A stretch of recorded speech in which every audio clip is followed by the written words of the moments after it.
Alternate universe stories are nothing new in comics. We've seen a million of them throughout the years where you take a character, you take something about them, you flip it on its head, and you see what happens. Spider-Gwen is that type of comic. Now today we're going to be taking a look at one of the most successful alternate universe takes on a character. Today we're looking at the Spider-Gwen hardcover. Let's get into it.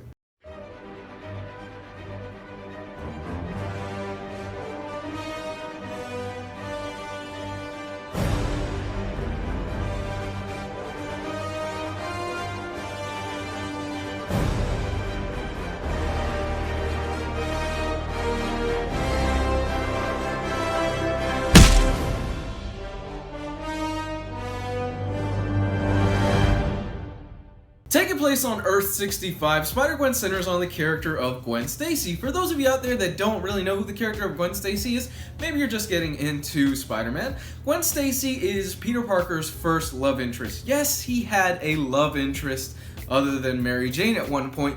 Unfortunately, Gwen Stacy met her untimely demise due to a freak accident involving the Green Goblin and involving a certain Spider-Man trying to save her that went terribly, terribly wrong. If you haven't read it, don't want to spoil too much, but it is one of the greatest deaths in comics. Now in this universe, Gwen Stacy is alive and well and things are perfectly going fine. Mind you, like I said, this is a different universe. This is not Earth 616, this is Earth 65. So in this universe, Gwen Stacy is the one that is bitten by a radioactive spider, not Peter Parker. Since she's the one, in fact, that was bitten by a radioactive spider, Peter Parker is the one that ends up dying. However, he doesn't die in the traditional way that you think he would die. I'm not going to ruin that here. Let's just say that this is one of the more unique changes that writer-artist Jason Latour decided to do with this script, and I really enjoyed that. I thought it was really cool of the way that he decides to handle the situation with Peter Parker, because if you know anything about Peter Parker, in the early comics, he was a bit of a dick. He wasn't really the nicest guy in the world, and in fact,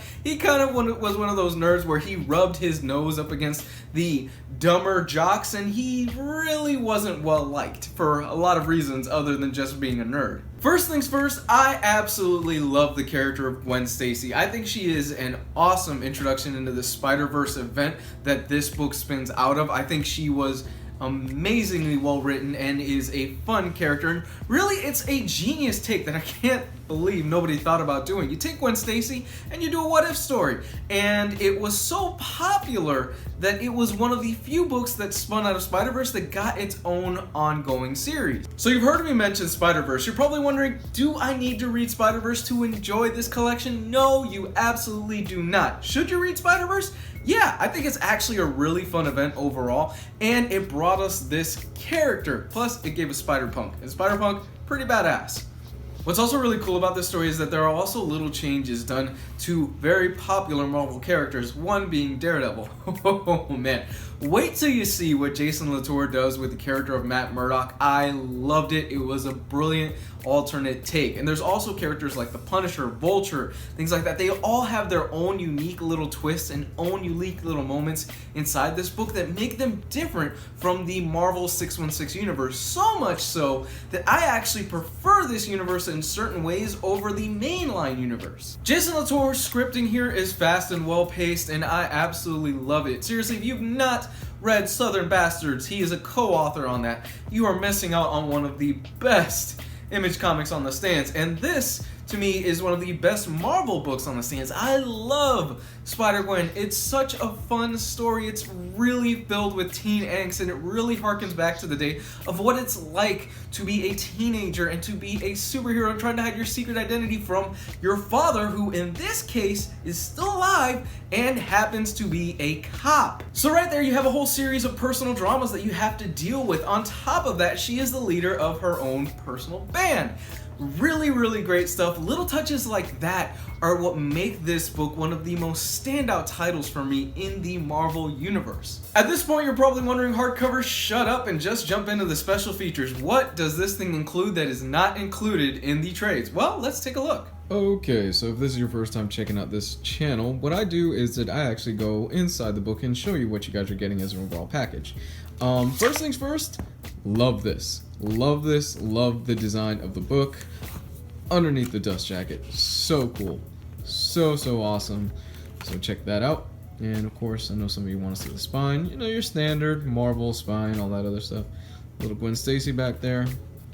And Spectacular Spider-Woman. All that stuff back here. Nothing too much to see there, right? Let's get to the good stuff. Let's get this out of the way. So we're going to dive right in. Try not to touch on too many spoilers. I love this. So you see Gwen Stacy's band called the Mary Janes. Love that. Awesome interpretation of the band. Nice little touches here and there. It's stuff that you find all the time throughout this book. Just little moments here and there and things like that. So we're going to go into the back without anything to spoil. I know some of you guys are spoiler sensitive, so things like that. So you get a good glimpse of the art and the page layout. A lot of white. You notice that there's a lot of white and a lot of empty space that is used in the page layout. It's just an artistic choice. He doesn't use the full page a lot. You know, you get your moments like this that he does, things like that. So we're gonna go to the back, and of course you get your standard variant covers. A little bit of Scotty Young action right there. More variant covers, and whoop. Yeah, just, that looks like it's about it. Nothing too much in terms of special features. Really light on special features. Gotta be honest, I was disappointed in that. But it's such a good read, and for the price that you're getting this, it really isn't that bad. Binding isn't bad either. Nice and tight. But yeah, really disappointed in special features here. No scripts, no nothing, no sketches, just variant cover. So if you're one that is really into special features, you're probably going to be disappointed with that. Our duties in here are handled by Robbie Rodriguez with coloring by Rico Renzi, and oh my gosh, the coloring in here is astounding. They just make the panels pop. Just insanely well done coloring. I gotta hand it to Rico Renzi, seriously.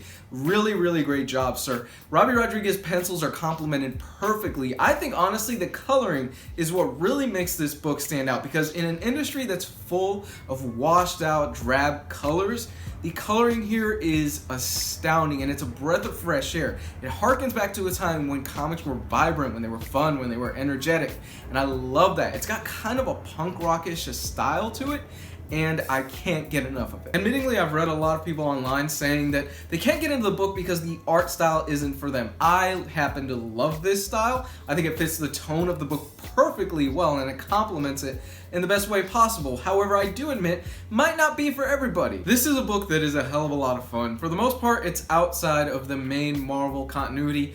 You don't need to know what's going on in the Spider-Verse event. You don't need to know what's going on in the main Marvel universe to enjoy this book, and I highly recommend you guys check this out. It's a blast, it's fun, it's got a brilliant take on certain Marvel characters. I'm being dead honest, I can't wait for you guys to experience what Jason Latour does with the character of Matt Murdock in here. And overall, it's just a good read. I rate my books on a pass, borrow, buy perfect scale, and I'm giving this one a buy. It's a fun read all the way through, and it's a nice, stiff, thick hardcover that I recommend you guys check out. There you have it, guys. That's my review for the Spider-Gwen hardcover. I hope you guys enjoyed this video. Check out some of my other work as well. I do weekly reviews of hardcovers, trade paperbacks, special editions, all that good stuff. Check out the links in the description. That is Patreon if you want to support this channel. Facebook and Twitter are the best way to get a hold of me. Let me know what you think of Spider-Gwen in the comments section down below.